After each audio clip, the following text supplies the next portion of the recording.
Hope you were able to complete the lab 1 without much of a difficulty. Today I am going to give the task for lab 2, which is on parity generator and adders. I have already explained it in the theory class. The one of the advantages of the digital system is that it is immune to noise, and in case because of noise there is some error introduced in the data, that can be easily detected and corrected. Okay, suppose I am transmitting some digital data between place A and place B, which is 3-bit data, XYZ 3-bit data. Right, I'm transmitting some 3-bit data continuously between place A and place B through a transmission line. So what I can do is I can add one more parity bit, okay, which is error detection bit. Okay, so instead of transmitting 3 bits, I will transmit the fourth bit also. Okay, and that fourth bit, okay, could be a parity bit, which will be known as a parity bit. It could be either be an odd parity bit or it could be an even parity bit. So we'll first discuss the odd parity bit. So the fourth bit in an odd parity bit will be such that the total number of ones in the 4-bit packet will be odd. Like now this is xyz is 000, so the fourth bit will be 1, such that the total number of ones in this 4-bit packet is odd, right? Similarly, see, you see here it is xyz, there is already a 1 in the z, so I will add one more 0. So now my bit which I am going to transmit will be x, y, z and p. 4-bit data I'll be transmitting, and that fourth bit will be 0. Right? Similarly, if it is say the input is 0, 1, 1, so it is already even bits are there. So I will add one more 1 in the fourth as a fourth bit, so that the total number of ones is again 3, which is an odd. So I need to generate this. My data is only 3 bit, so I need to generate the parity bit also, and then combine all the 4 bits and transmit it. Okay, so at the receiving station, what happens is, when I receive the data, if I find that okay, the total number of ones is not odd, okay, because of noise, say any one bit has got flipped, then my receiving station will come to know that okay, some noise has been introduced, so it can ask for the transmitter to resend the packet. Okay, so it can only detect that because of noise one bit has flipped. Okay, if because if any one bit flips because of the noise, okay, from the odd parity it will become even parity. So the receiver will come to know okay, some noise has been introduced. Okay, so it cannot correct of its own, but if you add few more bits and there are some advanced error correction codes also, which the receiver will be able to automatically even correct it. Okay, that we are not going to discuss today. Here this is a very simple system. The receiver will only come to know okay, there is an error, and it will ask the transmitter to retransmit the data. Okay, but again there is a loophole here. In case because of noise two bits get flipped, then you can't detect the noise, but the chances of 2 bits getting flipped is very negligible. Okay, the probability will be very less. As such, digital systems are very immune to noise. Okay, so there is a very small probability that one bit might get flipped. Okay, so the probability of more than one bit getting flipped because of noise is almost negligible. So we don't cater for such exigencies. Okay, so this is the even parity bit. In the even parity bit, we add a fourth bit in such a manner that the total number of ones is even. Okay, you see this. So the total number of ones is even. Excuse me.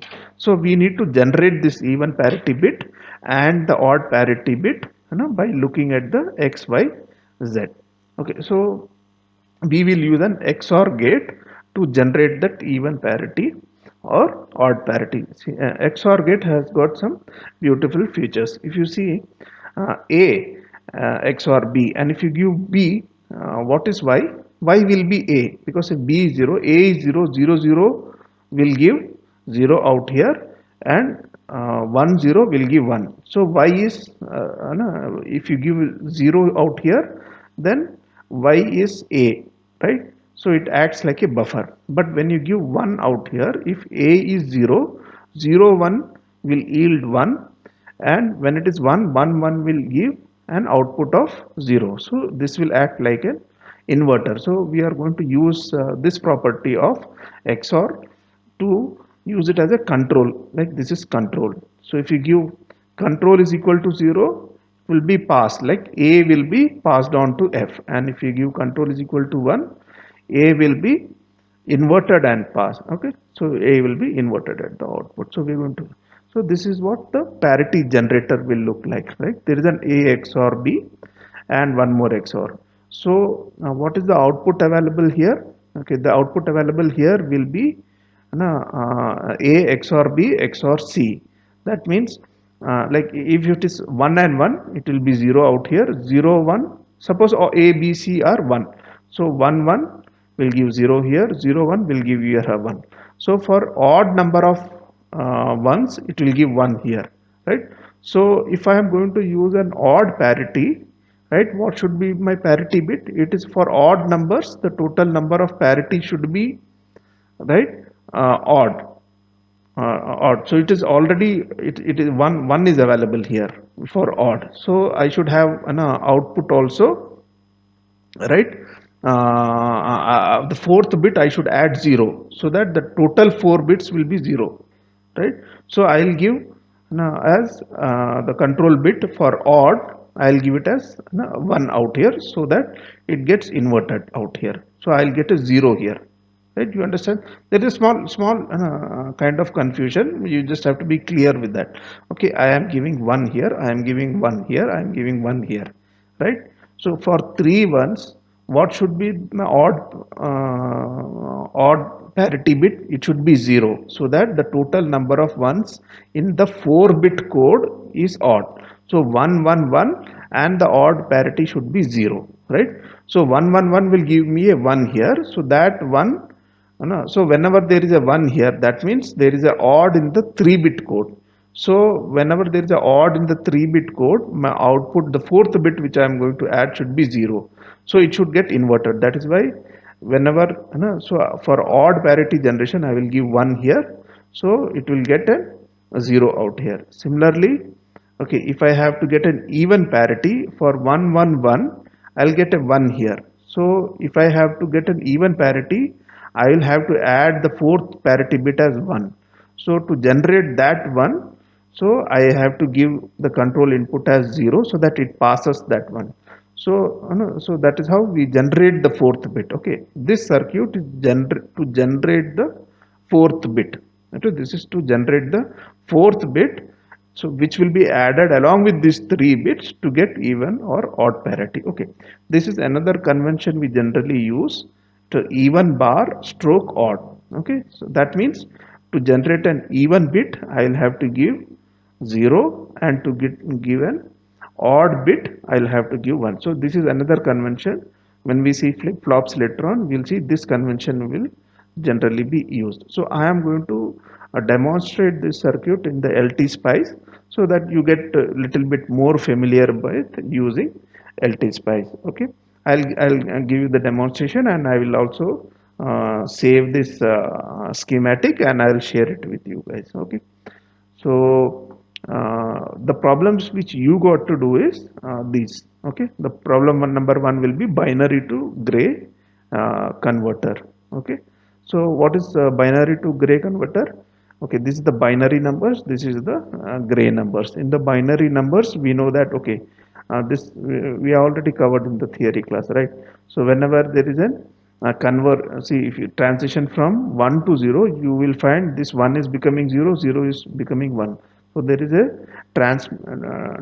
change of there is a transition in more than 1 digits. Okay, this digit is getting changed, this digit is, whereas in the gray code, at any given time, only when you are sequentially moving, only one bit will change. So 1 to 1, here only 0 to 1 is changing. From here to here, again only the last G4 is changing, right? Similarly, if you see when you're moving from 7 to 8, you find all the 4 bits are changing here in a binary code, whereas in the gray code only 1 bit is changing, right? So it has gotten specific advantage, especially in certain counters and all, where each transition means an power. Okay, that when we learn about the gates at transistor level, we'll understand that each transition means lots of power consumption. So this scheme, the gray code, generally avoids a lot of transitions. So it has got some specific advantages. So it is used in few places, right? So this is the circuit to generate the bits B0, B1, B2, B3, and these are the outputs. Okay, G1, G2, G3, G4. Okay, so what you can do is you'll do a simulation, and you will see the waveforms, right? Okay, so you have to give a test pattern in the input, and you will see the output. So while doing the demo, I will discuss with you what is the kind of test pattern which you need to give. So similar test pattern what we are going to give here, you are going to give it here also. A lot like we did in the last experiment, we tried out all the input combinations. So similar thing, you will do it here and check whether you are getting the correct gray output. Okay, okay. The second problem which you are going to attempt yourself is half adder. Okay, we all know what is an half adder. Okay, 0 0 should give a sum 0 and carry 0. 0 1 and 1 0 will give sum 1 and carry 0, and 1 1, if you add, sum will be 0 and carry will be 1. So if you see, sum is an XOR of x and y, or a and b in this case, and carry is and of x and ab. Okay, so x stands for a and y stands for b. Okay, so you have to make this xy.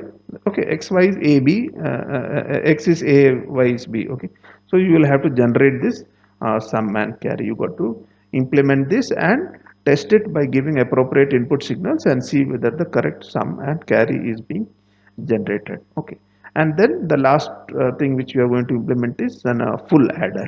Okay, so in the full adder, what we are going to do is you have a, b, and carry in from the previous stage also. So you will generate an sum is going to be two XORs. A, first you will XOR a, and then you will XOR the third input also. So 1 XOR, 2 XOR, and you will get the sum. And what about the carry? You will AND a and b, and then if there is an and then the you will also AND the output which is from the first XOR and with the third bit, and OR of these two AND gates will give you the carry out. So this is the truth table. Okay, so this circuit, you have to understand, what are the inputs, what are the outputs, and how this gate is going to. So you got to implement this and give appropriate input signals and find out whether sum and carry is being generated as per the required truth table. Right, now I'll give you a small demonstration on the sample, that is parity generator. Rest of the three you got to do it yourself. Now coming to the demonstration part, I go to file, I'm going to take a new schematic. Okay, now I require some a b XOR gate. So where is the XOR gate? 7286. Okay, 7486 is an XOR gate. So for odd or parity generators, I require 3 XOR gates. So I'm placing 3 XOR gates. So I am going to give input A out here. I'm taking a wire. I'm connecting these things. I'm going to click here, and click here. I'm going to click here. I'm going to click here. I'm going to click here. Okay, I'm going to take a wire again here, click here, and click here. I'm going to take a wire here and going to click here. Okay, now I'm going to give sources A, B, and C. So I go to component, right? I can go to the last where there is a voltage. Okay, I will take one voltage source. out here. I am going to right click it. I am going to advance. I am going to the pulse, right?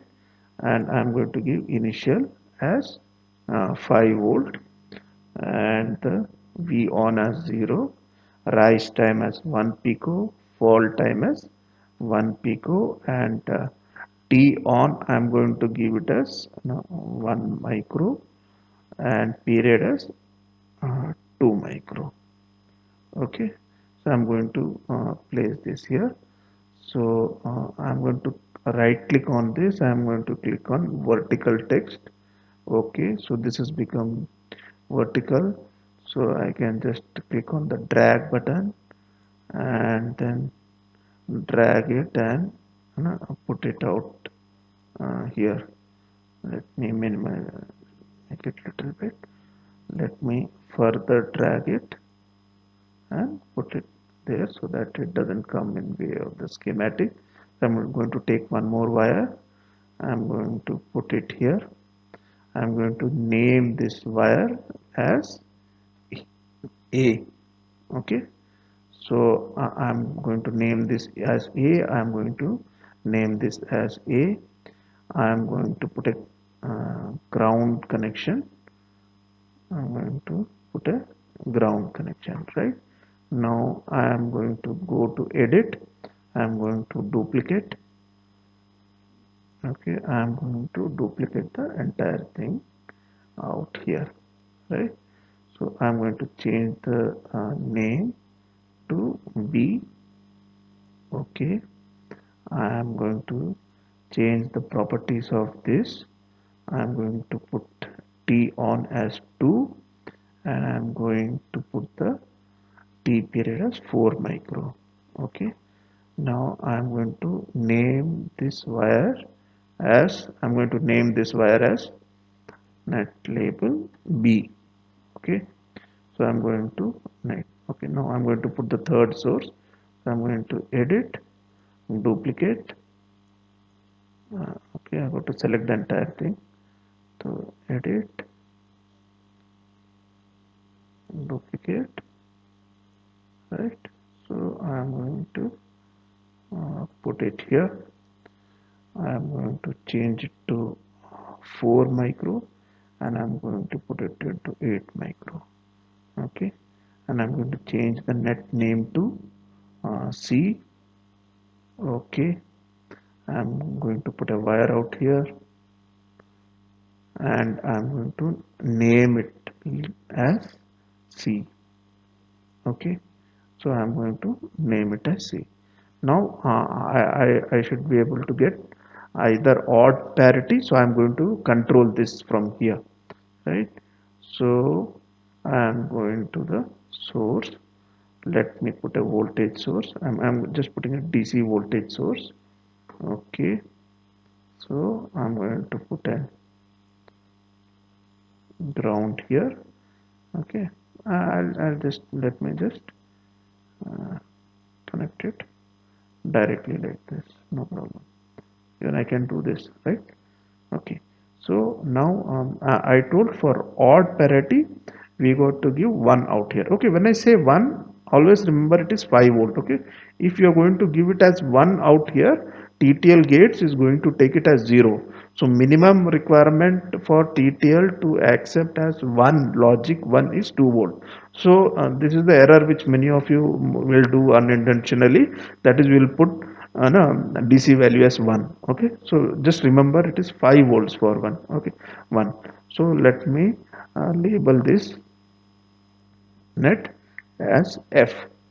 Okay, so I am going to put it as F here, right?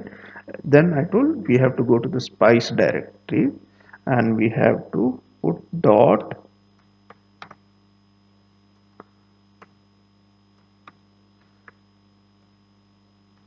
include 74HCT dot lib file. Okay, if you don't do this, the simulation will fail. It will not be able to fetch the 74 series library, right? We have done that, and then we can do a right click and edit simulation command, where Now we can give 8 micro, 8 micro stop.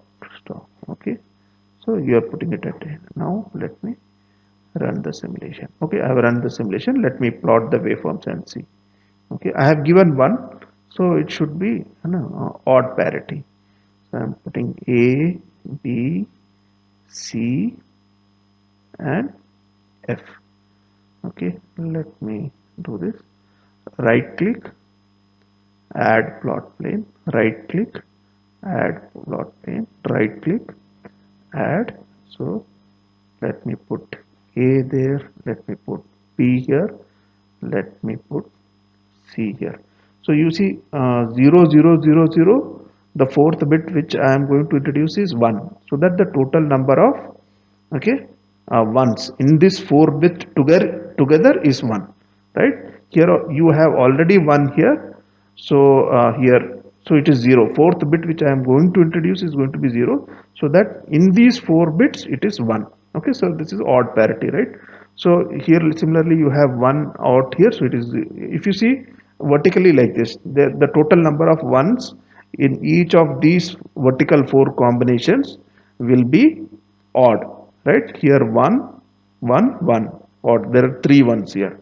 So this is how it is working. Now if I have to check it for even parity, then I can right click here and I can put it as 0.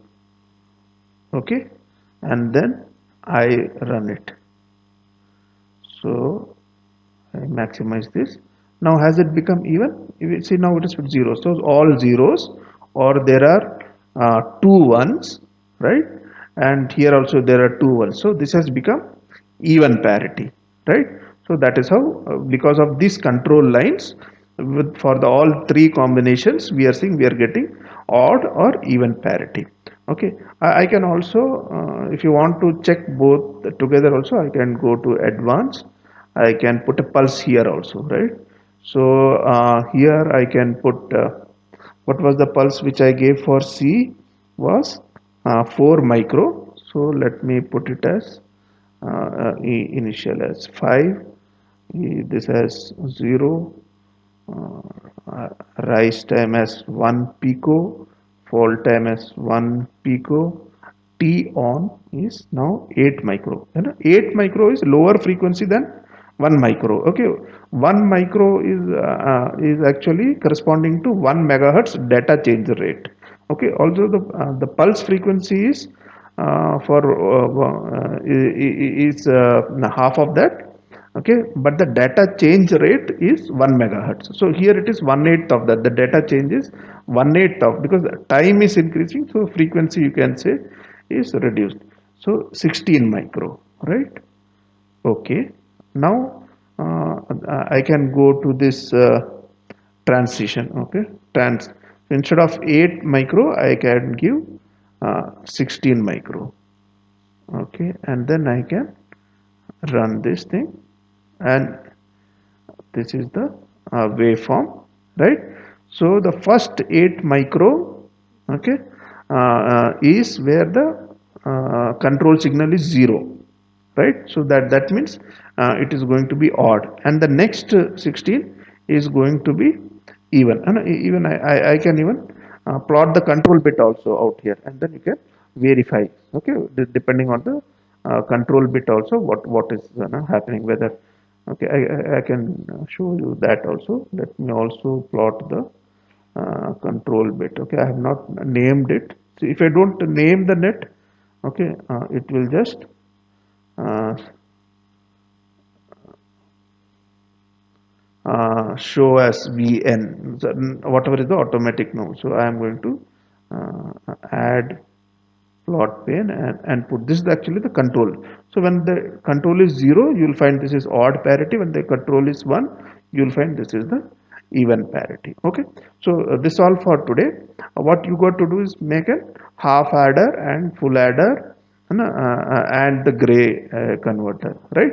So now you know what kind of test signals. So from these files, I have already shared with you the first example uh, the schematic signal, right? I have the LT spice file. From there, you can pick up the properties of these, right? Of these sources. So even now I have explained you what is to be done. So you have to give the appropriate test signals and check for all combinations whether your circuit is functioning well. That's all for today. So see you next week. Thanks a lot.